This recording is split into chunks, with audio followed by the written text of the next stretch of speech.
ಎಲ್ಲರಿಗೂ ನಮಸ್ಕಾರ. ಯುಗಾದಿ ಹಬ್ಬದ ಹಾರ್ದಿಕ ಶುಭಾಶಯಗಳು. ಉಗಾದಿ ಎಂಬ ಪದವು ಸಂಸ್ಕೃತದ ಯುಗಾದಿ ಎಂಬ ಪದದಿಂದ ಬಂದಿದೆ. ಯುಗ ಎಂದರೆ ಕಾಲ, ಆದಿ ಎಂದರೆ ಆರಂಭ. ಯುಗಾದಿ ಎಂದರೆ ಹೊಸ ಯುಗದ ಆರಂಭ ಎಂದು ಅರ್ಥ. ಯುಗಾದಿ ಕರ್ನಾಟಕ, ಆಂಧ್ರ ಪ್ರದೇಶ ಹಾಗೂ ತೆಲಂಗಾಣ ರಾಜ್ಯಗಳಲ್ಲಿ ಆಚರಿಸುವ ಹಿಂದೂಗಳ ಹೊಸ ವರ್ಷದ ಹಬ್ಬವಾಗಿದೆ.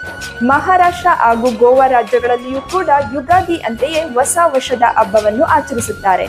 ಆದರೆ ಅಲ್ಲಿ ಅದನ್ನು ಗುಡಿಪಾಡ್ವ ಎಂದು ಕರೆಯಲಾಗುತ್ತದೆ. ಯುಗಾದಿ ಹಾಗೂ ಗುಡಿಪಾಡ್ವ ಎರಡು ಹಬ್ಬಗಳನ್ನು ಹಿಂದೂ ಪಂಚಾಂಗದ ಪ್ರಕಾರ ಚೈತ್ರ ಮಾಸದ ಶುಕ್ಲ ಪಾಡ್ಯಮಿ ದಿನದಂದು ಆಚರಿಸಲಾಗುತ್ತದೆ.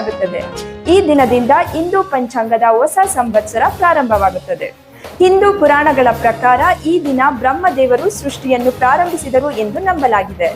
ಆದ್ದರಿಂದ ಈ ದಿನವನ್ನು ಹೊಸ ಆರಂಭಗಳ ದಿನ ಎಂದು ಪರಿಗಣಿಸಲಾಗುತ್ತದೆ. ಯುಗಾದಿ ಹಬ್ಬದ ದಿನದಂದು ಬೇವು ಬೆಲ್ಲವನ್ನ ತಿನ್ನುವುದು ವಿಶೇಷ. ಇದು ಜೀವನದ ಸಿಹಿ ಕಹಿ ಅನುಭವಗಳನ್ನು ಸರಿ ಸಮಾನವಾಗಿ ಸ್ವೀಕರಿಸಬೇಕು ಎನ್ನುವುದರ ಸಂದೇಶವಾಗಿದೆ. ಹಾಗೆ ಗುಡಿಪಾಡ್ವದಲ್ಲಿ ಮನೆಯ ಮುಂದೆ ಗುಡಿ ಎಂದರೆ ಕಲಶ, ಬಟ್ಟೆ ಹಾಗೂ ಹೂಗಳಿಂದ ಅಲಂಕರಿಸಿದ ಧ್ವಜವನ್ನು ಏರಿಸಲಾಗುತ್ತದೆ.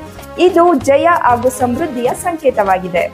ಯುಗಾದಿ ಅಥವಾ ಗುಡಿಪಾಡ್ವ ಕೇವಲ ಹಬ್ಬಗಳಲ್ಲ, ಇದು ಹೊಸ ಆಸೆಗಳು, ಹೊಸ ಕನಸುಗಳು ಹಾಗೂ ಹೊಸ ಆರಂಭಗಳ ಸಂಕೇತವಾಗಿದೆ.